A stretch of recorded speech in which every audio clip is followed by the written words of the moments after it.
ಅನೇಕ ವರ್ಷಗಳಿಂದ ಪ್ರೀತಿಸಿ ನಿಮ್ಮನ್ನ ಬಿಟ್ಟು ಹೋಗಿರುವ ಆ ನಿಮ್ಮ ಹುಡುಗ ಅಥವಾ ಹುಡುಗಿಯನ್ನ ಮತ್ತೆ ಮರಳಿ ನಿಮ್ಮ ಕೈವಶವನ್ನಾಗಿ ಮಾಡಿಕೊಳ್ಳಲು ವೀಕ್ಷಕರೇ ಈ ಒಂದು ತಾಂತ್ರಿಕ ಪರಿಹಾರವನ್ನು ನೀವು ಅನುಸರಿಸಿ.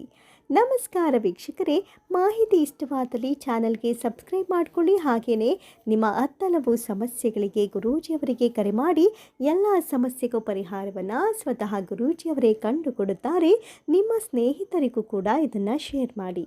ಹೌದು ವೀಕ್ಷಕರೇ, ಯಾರದ್ದೋ ಮಾತಿಗೆ ಅಥವಾ ಮತ್ಯಾರದ್ದೋ ಆಕರ್ಷಣೆಗೆ ಒಳಗಾಗಿ ನಿಮ್ಮ ಪ್ರೀತಿಯನ್ನು ಮುಲಾಜಿಲ್ಲದೆ ಬಿಟ್ಟು ಹೋಗಿ ನಿಮ್ಮ ನಂಬಿಕೆಗೆ ದ್ರೋಹ ಎಸಗಿದ ಆ ವ್ಯಕ್ತಿಯನ್ನು ಬೇರೆಯವರ ಸಹವಾಸವನ್ನು ಬಿಡಿಸಿ ಮತ್ತೆ ನಿಮ್ಮತ್ತ ವಶ ಮಾಡಿಕೊಳ್ಳುವ ತಂತ್ರವಿದು. ನೋಡಿ ವೀಕ್ಷಕರೇ, ಈ ತಂತ್ರವನ್ನು ಅನುಸರಿಸುವಾಗ ನೀವು ಅಮಾವಾಸ್ಯೆ ಅಥವಾ ಹುಣ್ಣಿಮೆಯ ದಿನ ಮಾಡಿ. ಅಮಾವಾಸ್ಯೆ ಹಾಗೂ ಹುಣ್ಣಿಮೆಯ ದಿನಕ್ಕೆ ಎಲ್ಲವನ್ನೂ ತಮ್ಮತ್ತ ಸೆಳೆದುಕೊಳ್ಳುವ ಸಕಾರಾತ್ಮಕ ಶಕ್ತಿ ಇರುತ್ತೆ. ನೋಡಿ ವೀಕ್ಷಕರೇ, ಮೊದಲಿಗೆ ಅರ್ಧ ಹೋಳಿನ ನಿಂಬೆಹಣ್ಣನ್ನು ತೆಗೆದುಕೊಂಡ ನಂತರ ಅರ್ಧ ಹೋಳಿನ ನಿಂಬೆಹಣ್ಣಿನ ಮೇಲೆ ಅವರ ಹೆಸರನ್ನು ಬರೆಯಿರಿ.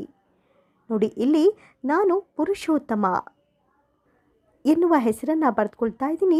ನೀವು ವಶ ಮಾಡಿಕೊಳ್ಳಬೇಕಾಗಿರುವ ನಿಮ್ಮ ಪ್ರೀತಿಸಿದ ಹುಡುಗ ಅಥವಾ ಹುಡುಗಿಯ ಹೆಸರನ್ನು ಬರೆದುಕೊಂಡು ಈ ನಿಂಬೆಹಣ್ಣಿನ ಮೇಲೆ ಕುಂಕುಮವನ್ನು ಹಾಕಿ.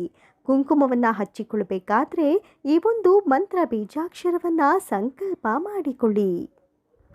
ಓಂ ಪ್ರತಿ ಪುರುಷೋತ್ತಮ ವಶಂ ಸ್ವಾಹ. ಈ ಒಂದು ಮಂತ್ರ ಬೀಜಾಕ್ಷರವನ್ನು 18 ಬಾರಿ ಜಪಿಸುತ್ತಾ ಆ ಅರ್ಧ ಹೋಳಿನ ನಿಂಬೆಹಣ್ಣಿನ ಮೇಲೆ ಕುಂಕುಮವನ್ನು ಲೇಪಿಸಿಕೊಳ್ಳಿ, ಅಂದರೆ ಕುಂಕುಮವನ್ನು ಹಚ್ಚಿಕೊಳ್ಳಿ. ನಂತರ 3 ಕರ್ಪೂರವನ್ನು ತೆಗೆದುಕೊಳ್ಳಿ.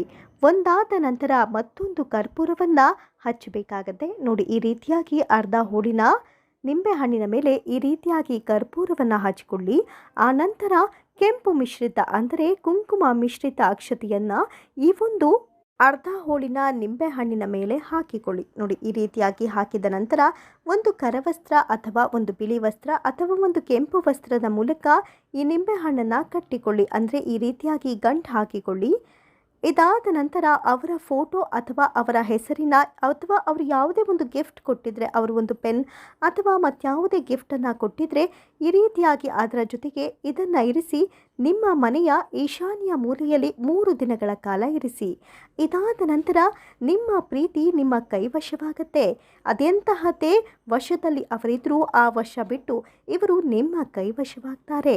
ಈ ಪೂಜಾ ವಿಧಿವಿಧಾನದ ಬಗ್ಗೆ ನಿಮಗೆ ಅನೇಕ ಸಂದೇಹವಿದ್ದಲ್ಲಿ ಗುರೂಜಿಯವರ ನಂಬರ್ಗೆ ಸಂಪರ್ಕಿಸಿ ಶಾಶ್ವತ ಪರಿಹಾರವನ್ನು ಕಂಡುಕೊಳ್ಳಿ. ಧನ್ಯವಾದಗಳು.